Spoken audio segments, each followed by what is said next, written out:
All right, let's go ahead and get started with today's webinar, which is titled Gain Valuable Skills and Network, How Volunteering Can Boost Your Job Search.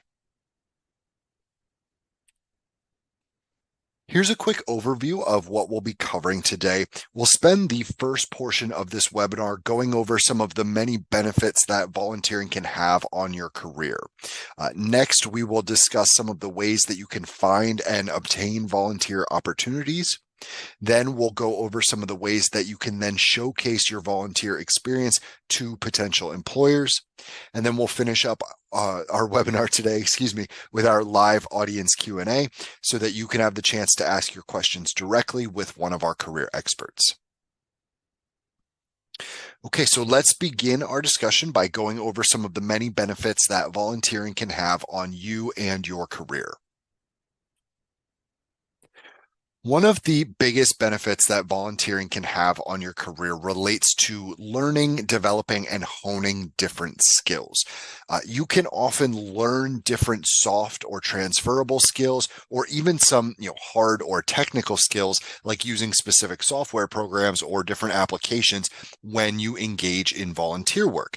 For instance, I went to college to be a teacher, and when I was in college, I spent time in the Big Brothers Big Sisters program, which actually helped me learn how to interact effectively with the parents of students, because I would interact with the parent of the child or little that I was paired with when I would pick him up or drop him off. And that actually ended up being a really valuable skill for me to learn. And I was able to directly apply that skill during the first 3 or 4 years of my career when I was working as a middle school teacher, because I was already, effective at interacting with the parents of my students. So, volunteering can be a good place to pick up skills that maybe you didn't realize you were looking to gain and then apply them in a professional environment. And if you're taking on a longer term volunteer role as opposed to a one-off volunteer experience, you'll have even more time to learn and hone the skills that you pick up through volunteering. Also, there might be instances where you maybe learn a new skill that you want to leverage in a future role, but you've never had the chance to actually apply that skill in a professional setting. So in this case, you might be able to find a volunteer role where you could apply that skill, giving you some hands-on experience that you can then add to your resume. And you could even potentially sort of sell your services to a nonprofit organization that might not know that they need someone with that skill. So for example, an easy one that kind of comes to mind is using Microsoft Excel. If you've used Excel before, you know that it's a great tool for collecting, organizing, and analyzing data. So maybe you spend time learning Excel because you want to find a role working with data, and you then know of a nonprofit or a community organization that might not be collecting or using data to help make decisions or create arguments for why they need more funding or something like that. You could then offer your services to help them improve their effectiveness in those areas while also then gaining that real world experience. And then in a more general sense, volunteering can give you the chance to lead new projects or maybe take on challenges in a professional environment that you might not have the opportunity to do in your current or past positions. Oftentimes when you work with a nonprofit or a community organization for a, decent length of time and establish some trust with the people that work for that organization, they might then kind of promote you, quote unquote, to greater or higher level responsibilities more quickly than your employer might do, because they need the help and don't necessarily have the financial resources to hire the number of people that they really need. So, by volunteering consistently and showing that you're committed and trustworthy, you can gain some higher level impressive experience that you can later showcase to potential employers to demonstrate that you have some valuable skills and abilities that they might want. Another benefit of volunteering is that it can give you the opportunity to explore some different career options that you might be considering. For instance, there could be a certain type of role or a different type of industry that appeals to you for one reason or another, but you aren't quite sure if it would be a good fit for you. You could try to seek out volunteer opportunities in a similar type of role or within that field to sort of test the waters and explore what it's like to work in that industry before fully committing yourself to a career change. change. My mind often compares this to how a lot of like high school students are encouraged or sometimes even required to do some type of like job shadowing to help them figure out what type of career they might want to pursue after graduation. Volunteering can allow you to do the same thing because you can engage in that type of work and experience what it's like to be in that industry before fully diving into that new type of role or career field. And similarly, volunteering can also allow you to identify new passions or interests and the career paths that align with those passions and interests that you maybe hadn't realized before. For example, maybe you start volunteering because you wanted an opportunity to develop a new skill, like we talked about on the last slide, but then you end up really liking the field in which you're volunteering and start exploring new career paths within that same field. In fact, someone that I'm connected to on LinkedIn once posted a story about the time that they spent volunteering in the Peace Corps and mentioned how one of their teammates loved the experience so much that they actually ended up launching their own nonprofit organization later in their career. So, they wouldn't have pursued that path had they not had that volunteer experience and fallen in love with it. So, volunteering can have this type of unintended benefit on your career sometimes, which could also lead you to finding greater career fulfillment, which is something that many of us seek. Along those same lines, volunteering can also give you the chance to gain experience that could make your desired career change or career transition a lot smoother for you. Let's say that you have, a specific career that you want to pivot to or a new industry that you're trying to break into, but you're having trouble making the jump because you lack direct experience. By obtaining volunteer roles in that field or directly relevant to the type of role that you're looking for, you can gain solid experience that you could then leverage to help you break into your new career path of choice. Similarly, the volunteer work that you're doing could help you sort of build up a portfolio of work that you could use to then showcase your skills and abilities in that new field of interest to prospective employers. And this portfolio, especially if you create a digital copy of it, could be, linked on your resume, attached to your LinkedIn profile, or even submitted as part of your application materials. And also, when you're trying to make a career change or a career transition, you want to emphasize your transferable skills to help you sort of bridge the gaps between your experience and the experience that hiring managers might be looking for. Unfortunately, with some fields, transferable skills might not be quite enough to bridge that gap for you, and more direct experience could be required. So volunteering can help you improve your ability to bridge that gap more effectively. Also, let me add something else here that we haven't brought up yet. This type of career building volunteering that we're talking about, it doesn't even necessarily need to be for a nonprofit organization. Maybe you're familiar with like a small business or a startup company that could benefit from your services, but might not have the financial resources yet to pay you for your work. Volunteering in that type of capacity could also give you the chance to gain some of that practical hands-on experience that you could then leverage to help you with a career transition or a career change. Networking is also a great added benefit of volunteering. Networking at its core is really, if you just kind of boil it down, it's simply building and maintaining strong relationships with other people. So through volunteering, you might have the opportunity to meet some like-minded individuals who care about similar causes to the ones that you care about, which could lead you to then establish some genuine longer-term relationships. And that in turn would allow you to, expand your network, which then gives you opportunities to, learn about others, share about yourself, potentially uncover new opportunities, and then make even more connections. And, if you think about it, many of us have experienced instances in our lives where we were, just having a conversation with someone, sharing something about ourselves, like maybe our personal or professional interests or goals, and the person we're speaking to, maybe says something like, "Oh, I should introduce you to my friend so-and-so. They do the same thing," or something along those lines. That's kind of like a referral almost. And a referral like that, it's not uncommon when you take the time to establish those strong bonds with other people And volunteering is a great way to create those bonds and expand your personal and professional network. And meeting people through volunteering, just like working for like a specific company or organization, can help you expand your network and potentially discover new connections or new opportunities that you might not have found otherwise. Similarly, when you're volunteering, you often have someone who you kind of report to, so to speak. Usually it could be the person who's, maybe in charge of the organization, or maybe someone who's like assigned with managing volunteers for that organization.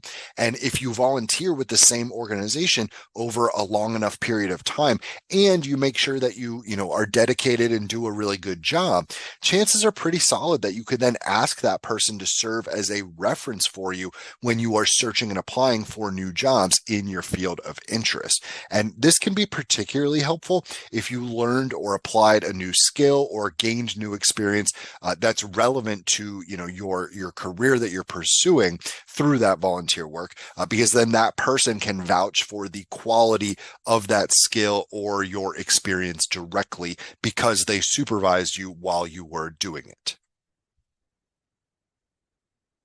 And then the last benefit of volunteering that I'll mention relates to personal branding, essentially, your reputation and how other people perceive you.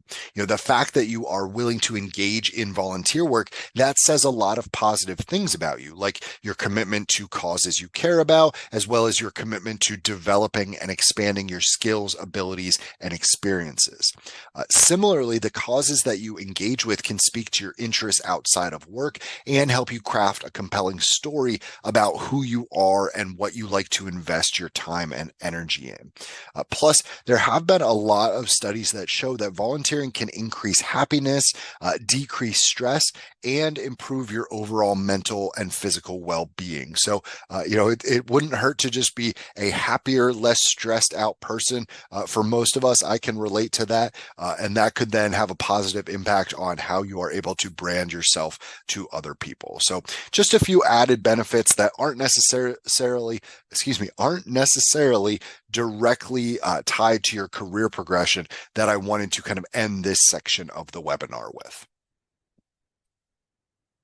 All right, so now that we've gone over the many benefits of volunteering, let's now discuss some of the ways that you can potentially find volunteer opportunities.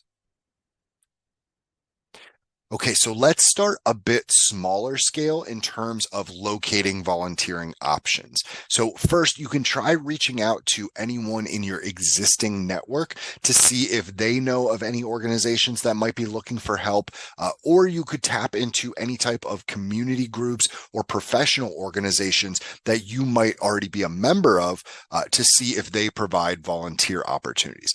Sometimes it can be a little intimidating to dive into a new volunteer opportunity. So starting on this type of smaller scale with people or groups that you already know can make things a little easier and more comfortable for you initially. Another sort of smaller scale option, especially if you're located in the US, would be to reach out to your local chamber of commerce or the chapter of the United Way in your area. Both of these organizations tend to kind of be hubs of the community and can likely point you in the direction of other organizations that could be in need of some volunteer assistance. And also because chambers of commerce and United Way chapters tend to be heavily involved in the community, they can also likely suggest options that are at least somewhat tailored to your specific needs, which could then save you time in finding the right opportunity for you.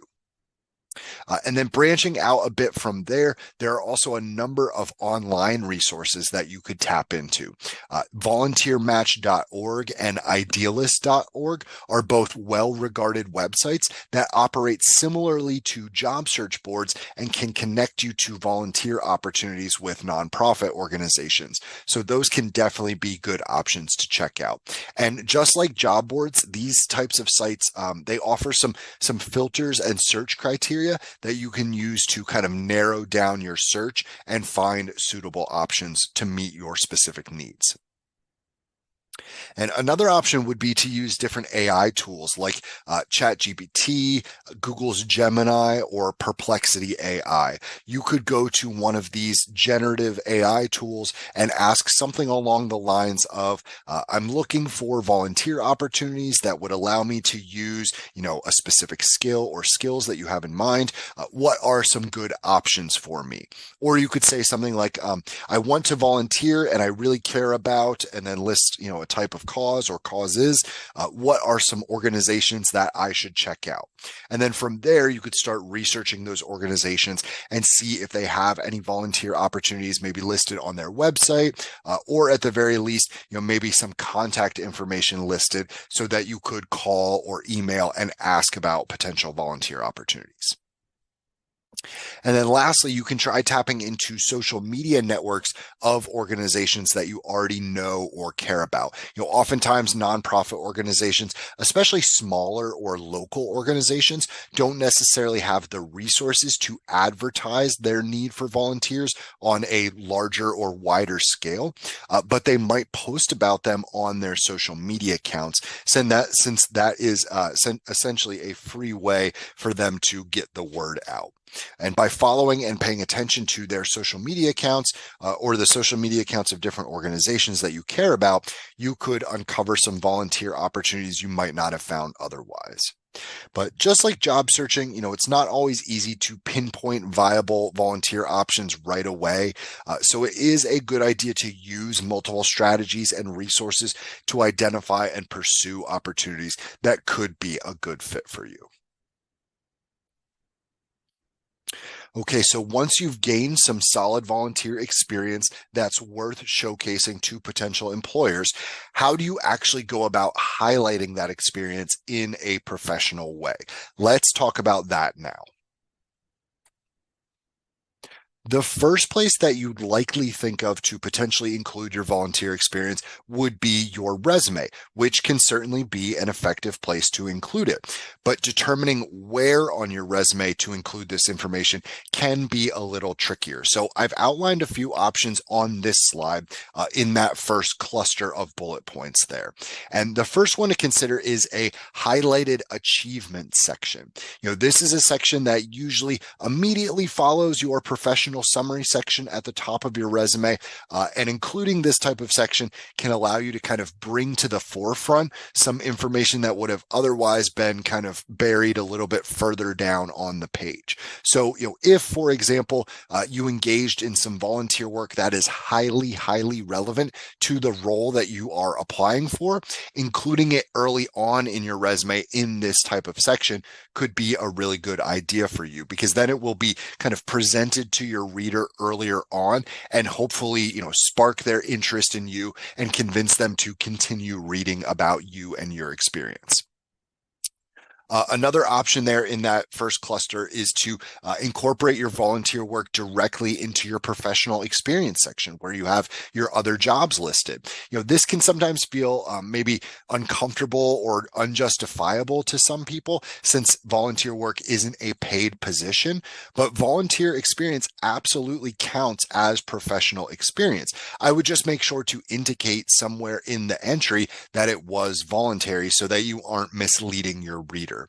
And another point with potentially including it in your professional experience section, this is the choice that I would probably go with if I had been in this volunteer role for a long period of time, like over 6 months, and maybe held a number of responsibilities that are relevant to the jobs that I'm applying for, and would, therefore want to explain in a bit more detail using some bullet points. And also, if I lacked other professional experience, like if I had only had one job or maybe no jobs, I might want to make sure that I'm including it in my professional experience section to help me kind of build that section out a little bit more.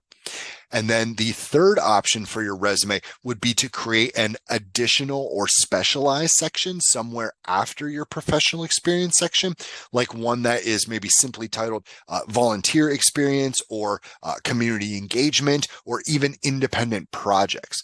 This type of section I would probably go with if I wanted the experience listed and maybe just really briefly described, but wasn't particularly concerned about how quickly I wanted it to be, sort of brought to the reader's attention. And then going beyond resumes, cover letters can also be a really good place to describe your volunteer experience. And you would likely want to do this in addition to your resume, particularly if the experience is highly relevant, since you never know which document they will read first between your resume and your cover letter. And the primary benefit of including it in your cover letter is that you'll have the ability to tell a bit more of the story. Because typically in your cover letter, you're talking about fewer highlights of your experience, but going into greater detail about each one of them. Excuse me. And then similarly to your resume, you could also include a volunteering section on your LinkedIn profile. And then similarly to your cover letter, you can describe the experience on your LinkedIn profile in greater detail than you would on your resume. And including the experience on your LinkedIn profile is a particularly good idea if you're able to describe it using highly relevant industry specific vocabulary, meaning, industry specific keywords and phrases, because including those keywords and phrases on your profile can increase the likelihood that a recruiter will find you when they're sourcing candidates. So if you, maybe for example, are making that career change and you haven't done any other roles or had any other jobs that allow you to incorporate those industry relevant keywords and phrases, your volunteer experience can allow you to do that.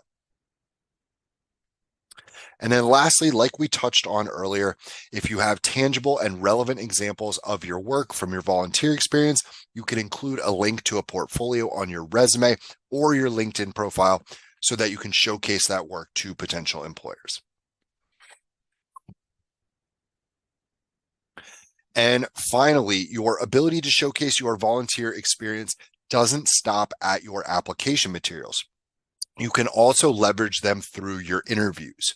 Storytelling is a really important part of the interviewing process because it allows you to provide sort of support or evidence to back up your responses.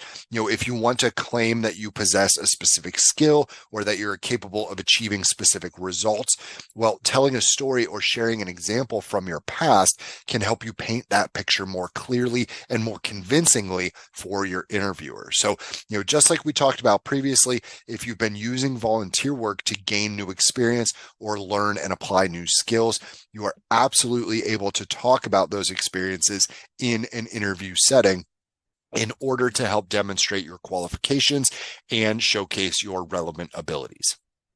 Remember, just like we talked about when adding volunteer experience to your professional experience section of your resume, just because you weren't paid to do it doesn't mean it can't count as professional experience. All right, so before we move into the Q&A portion of our webinar, let's close out with a few final action steps and reminders to take away from this webinar. So the first one there, think about these skills and experiences that you might want to gain or develop so that you know what type of volunteering experiences you might want to target to support your career growth and development. The second one there, search for volunteer opportunities that could help you bridge any gaps between what you've already done, already learned, or already accomplished, and what you hope to do in the future to help ease or smooth your career change or transition. The third one, consider how to describe your experience in your application materials so that it will be relevant and impactful to your audience, meaning recruiters and hiring managers. And then number four, learn how to talk about your volunteer experience in professional settings like interviews or even networking events, because telling stories and giving examples in a way that will effectively showcase showcase the attributes that you bring to the table, that is going to improve your ability to effectively market yourself. Okay, so as a reminder, a copy of the recording as well as resources that were used in this presentation will be emailed within the next week. Do be sure to check your spam folder just in case it gets filtered there. For even more tips, tricks, and resources, I recommend going to the FlexJobs blog. You'll see the URL there on the screen. It includes a vast amount of free articles, resources, webinars, and videos for members and non-members alike. Now let's go ahead and open up to your questions. Please remember to type them in the Q&A area rather than the chat section, and feel free to give a thumbs up to anyone else's question that you would also like to have answered so we know which ones are most popular.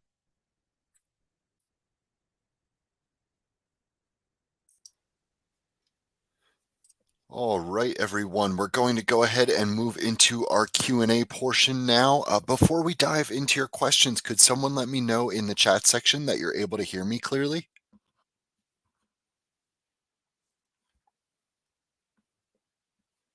All right, wonderful. Thank you for that. So, once again, my name is Keith Spencer, and I'm one of our career experts here at FlexJobs, and I will be answering your questions for you. So let's head on over to that Q&A tab together. And our first question here that has the most upvotes, it says that this person recently learned of remote volunteer opportunities with a nonprofit organization job board, but they require you to complete a background check. What is your advice on providing information for a background check for a virtual volunteer position? Do you think this is safe? Any suggestions? So it is hard for me to definitively say yes or no, this is safe, but I do have some suggestions for you. Before I get into those suggestions, I will say it is not entirely uncommon for an organization to ask you, for a nonprofit organization, to ask you to complete a background check, even for a volunteer role, and even for a volunteer role that is remote in nature. Couple reasons because of this. The organizations that do this most frequently are ones that maybe have people interacting with children or minors or with the elderly.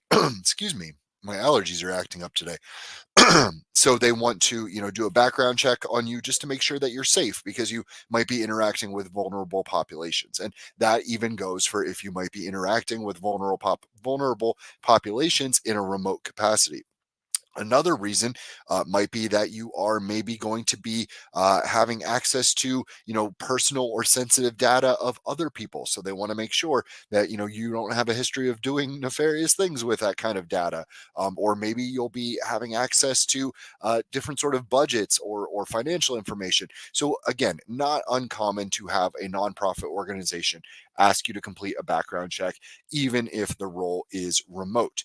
Now, just because they're asking that and just because it's not uncommon, still doesn't necessarily mean that it's safe. So, a couple things that you would want to do is maybe do some research first into this organization just to verify, like, okay, is this a legitimate organization?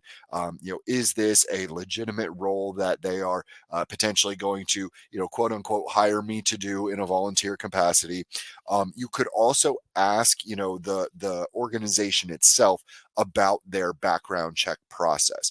Most legitimate organizations will have some type of actual protocol or procedure, or maybe even sort of like a guidebook for why and how they conduct background checks. Like, reputable organizations are pretty transparent about their process, and your rights under that process. So you could just inquire about the background check, and I would recommend doing that kind of politely, like almost kind of casually. Like, if it were me, I would probably just be like, hey, I'm always just extra cautious with my personal information. Could you tell me a little bit more about your background check policy, or your background check process, just to make sure that they're really kind of outlining for you what that process looks like, the type of checks that they're going to conduct, the purpose of it, and maybe how the information that you give them is going to be used, or potentially stored. You would want to know that. Any reasonable person would want to know that information. Um, a lot of organizations will also conduct their background checks using some type of like a third party, whether it be, sometimes you can run it like right through your state website. Sometimes you can, sometimes you have to do like the fingerprinting background check that's then run through like the FBI, so make sure to see, like, okay, are they using a different organization? Do some research on that organization too, to make sure that it's legitimate as well. And then also, one other thing that I didn't mention too, and this is honestly a good idea anytime you're getting involved with a nonprofit organization, excuse me, fumbling over my words there, not just when they're trying to have you do a background check, but if you've never heard of that organization before, you could search the organization's name on different, like there are like charity watchdog sites out there, like Charity Navigator is one that comes to mind. So never hurts to kind of do your due diligence. I'm glad you brought this up because you do want to make sure that you're keeping yourself safe. It's just like job searching. There are unfortunately people out there who try to scam people that are searching for jobs, that are searching for volunteer opportunities, trying to fish for personal or sensitive information. So you want to be smart with this kind of stuff. You want to make sure that you are doing your due diligence and being cautious. So hopefully some of those tips that I gave you there can be helpful for you. But yeah, always make sure that you're kind of doing your due diligence. Ask them about their process. Verify the organization and any third party sites that they might want to be using. And what I mean by verifying that, like honestly, just go to your search engine of choice, whether that's Bing or Google or whatever, and search that organization, see if you've been communicating through the correct site, the legitimate site. You could search that organization's name and the word scams to see if any scams have been reported, that kind of thing. You could look at the organization's LinkedIn profile because chances are good it's got a LinkedIn profile. And on its LinkedIn profile, you might be able to find like the person you've been interacting with in their people tab to make sure, like, okay, does this person actually work with this organization? All of those things are smart to do, just to as some extra measures to protect yourself. Okay, so hopefully that was helpful. That's a conversation that we could probably have for hours, but hopefully that's at least enough to kind of get you started. I will make sure. Actually, let me jot myself a note here. So we'll send out. We have some good resources on avoiding job scams, but I do think that it's relevant to your question about kind of being safe and avoiding issues with like background checks and stuff. So I'll send out the avoiding scams resources that we have, or I'll make sure we send those out with the webinar recording. But they're not exactly tied to volunteering, but it is still relevant information. So we'll send that out. Pardon me, one second. Okay, so now let's go ahead and move on to our next one here. So this question says, how do you incorporate your valuable volunteer work in your resume, especially if some of it is over 10 years back, but it is appropriate to a job that you want to apply for? Yeah, so that's a really good question. It's kind of like saying like, I have early work experience, but it was 10, 15 years ago. I want to highlight that because it's relevant to the job that I'm applying for, but it doesn't seem right doing that because it's a little bit outdated potentially. So in those instances, there are two options that I would consider. One was discussed in this webinar, creating that like additional highlights or highlighted contributions, like that kind of a section, right after your professional summary section. That would allow you to kind of incorporate a few bullet points talking about that experience without it being like an official entry that you need to include the date next to. You could just kind of reference that information, that volunteer experience, and the things you did that are relevant to bring those to the attention of the hiring manager. Or you could create after your professional experience section, also sort of what was mentioned in this webinar, an additional relevant experience section. In the webinar, it was called like a volunteer section or something like that. But you could say like an additional relevant experience and put that volunteer experience in there, and maybe just omit the dates. That would be my best recommendation there, because you do, if you've done relevant volunteer work, it is smart to have that on your resume so that you could showcase that to potential employers. But you do also want to be mindful of how you're incorporating it and strategic about how you're incorporating it. So hopefully that answer is helpful for you, and thank you for asking that question. Okay, so another good one here. So this person is saying, you say we should indicate a position is volunteer if we include it in our professional experience section, but I've had career advisors tell me I shouldn't mention that. Is it optional? So yeah, that's a really good question. It is technically optional. It's going to be based on your level of comfortability. I would want to indicate it personally because I feel as though if I'm not indicating that it was a volunteer experience, then if they find out later on that it was a volunteer experience, they might think like, "Well, Keith, you were being dishonest with us. You painted this as a job, not a volunteer experience, and it clearly was unpaid or something like that." So I would just for the sake of transparency, I would indicate that it was a volunteer experience. Good organizations are not going to negate or downplay the importance of experience that you've gained simply because you weren't paid for it. You know what I mean? So, like, yes, it wasn't a paid job, but you were still doing the work. You were still achieving the results and the accomplishments. You were still learning and using the skills. You were still building the relationships with your team members. Like you were still doing all the things that you do in a job. It's just you didn't collect a paycheck. So, I don't think that there's any harm in listing that. If you really feel compelled for some reason to not include that, you certainly don't have to because like you said, that is technically optional.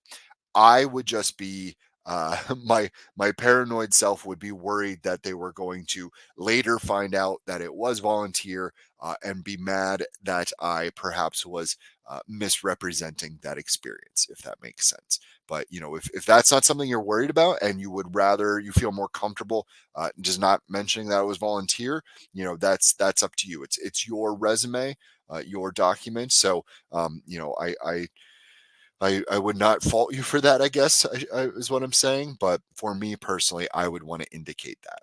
So hopefully that is helpful for you. Good question there.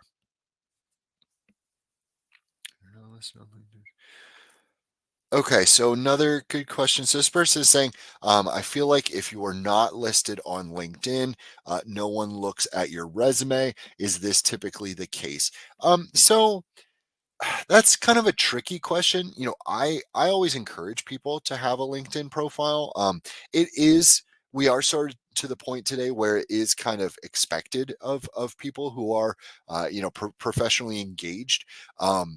I think that it's another opportunity to get your name out there, another opportunity to brand yourself effectively, to meet people. I'm a very like introverted person, so I get really kind of shy in like face to face networking events, and even in person thing. Like if I was presenting this in person and there were hundreds of you in the audience, that would make me really nervous. Talking to you in this environment does not necessarily make me nervous. So for me, it provides a really comfortable method of networking.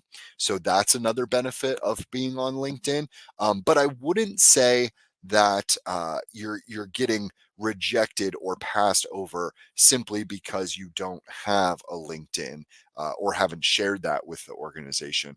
But I do really encourage people. Like I understand too, and I don't fault people for this because I understand that some people have an aversion to social media just in general, and want to avoid LinkedIn because of that. But there are a lot of good things that you can do with it. There are a lot of ways that it can help you with your career and help you grow and advance your career more quickly than you could have otherwise. So I do definitely think that it's a good idea if you are willing and open to the idea. But I have not seen any reports or statistics or data that say, not having a LinkedIn is hurting your chances of getting a job. It just is the fact that having one could help your chances of getting a job, if that makes sense. But good question there. Hopefully that answer was helpful for you. And let's try to squeeze in a couple more. We have about 5 or so minutes left.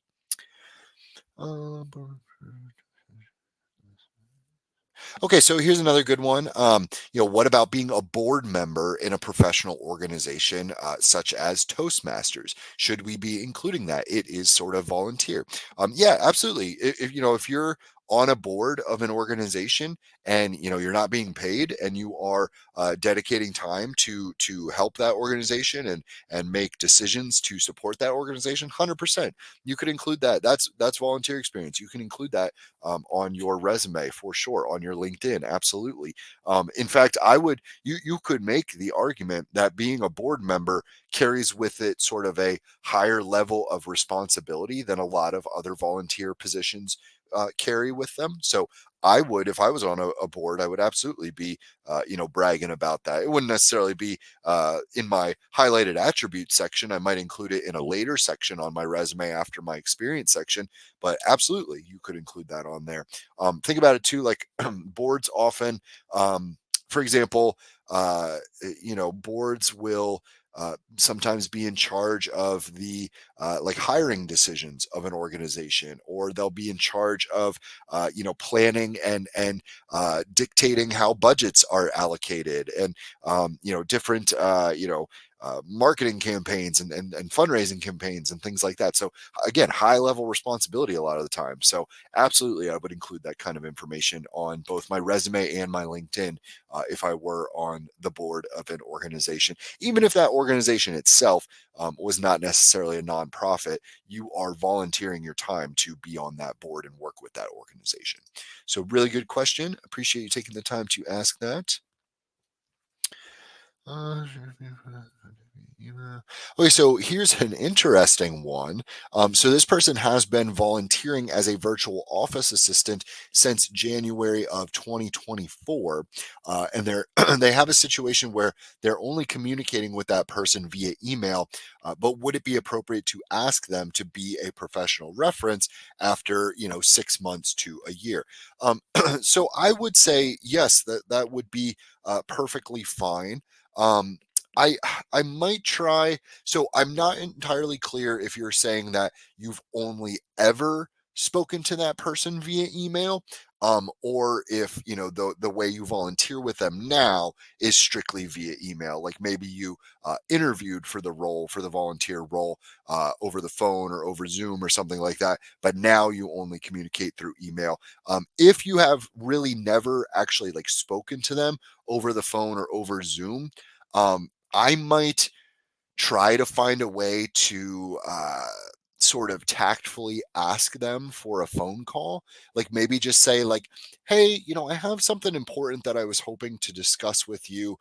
Would it be okay to maybe schedule a call sometime?